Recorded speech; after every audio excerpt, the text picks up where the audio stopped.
फिर उम्रे को जाते हैं, फिर किसी को मौका मिलता है फिर हज को जाते हैं। मतलब ये कि बार बार अल्लाह ताला इंसान ज़ात को, अपने खलीफों को बार बार काबतुल्लाह की तवाफ़ करने की तौफ़ीक़ अता फरमाता है। लेकिन यहाँ अल्लाह ताला फरमाता है कि फ़रिश्ते जो 70,000 फ़रिश्ते बैतुल मामूर का तवाफ़ कर रहे हैं उसके बारे में फरमा रहा है। हर रोज़ 70,000 फ़रिश्ते बैतुल मामूर का तवाफ़ करते हैं और एक दफ़ा तवाफ़ करने वाले दोबारा नहीं आते, दोबारा नहीं आते।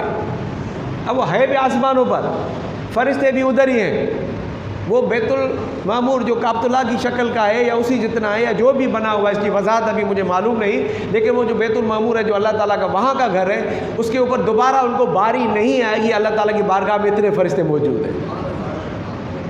अब इसी तरह महबूब सरकार के दरबार पर भी रोज़ाना इतने ही फरिश्ते आते हैं, सलाम पढ़े रात और सुबह को, दोबारा उनको भी कभी ज़िंदगी में बारी नसीब नहीं होगी। कितने खुश नसीब हैं वो आशिक जो बार बार मदीने जाते हैं। जाते क्या हैं, बुलाने वाले बुलाते हैं, उसकी क्या हैसियत है वो खुद जाए, क्या ताकत, कुछ पता नहीं वो किस तरह बुलाते हैं, क्यों बुलाते हैं, मर्ज़ी का मालिक है वो जाने, उसका रंग जाने मेरे प्यारे। अब आप समझ गए कि इंसान की अहमियत कितनी है।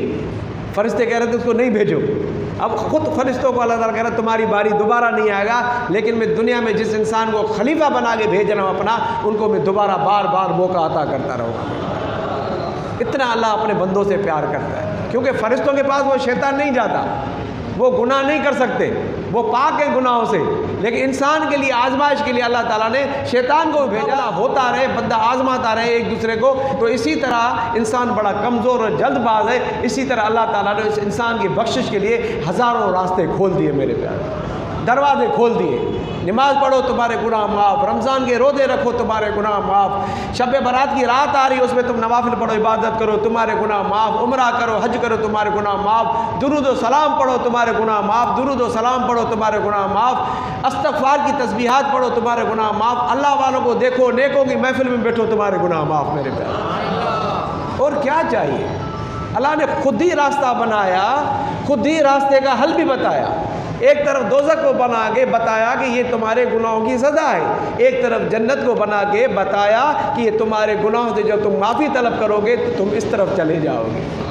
दोनों ही खुद बनाए, खुद ही बता दिया, इस तरफ भी जा सकते हो, इस तरफ भी जा सकते हो। अगर इस तरफ जाने का तुमने शैतान की वजह से इरादा कर लिया है तो फिर जब मुझ पर दुरूद पढ़ोगे, मेरी इबादत करोगे, अल्लाह की इबादत करोगे, तो फिर इस तरफ जन्नत की तरफ चले जाओगे मेरे प्यारे। अल्लाह ने दोनों घर बनाए।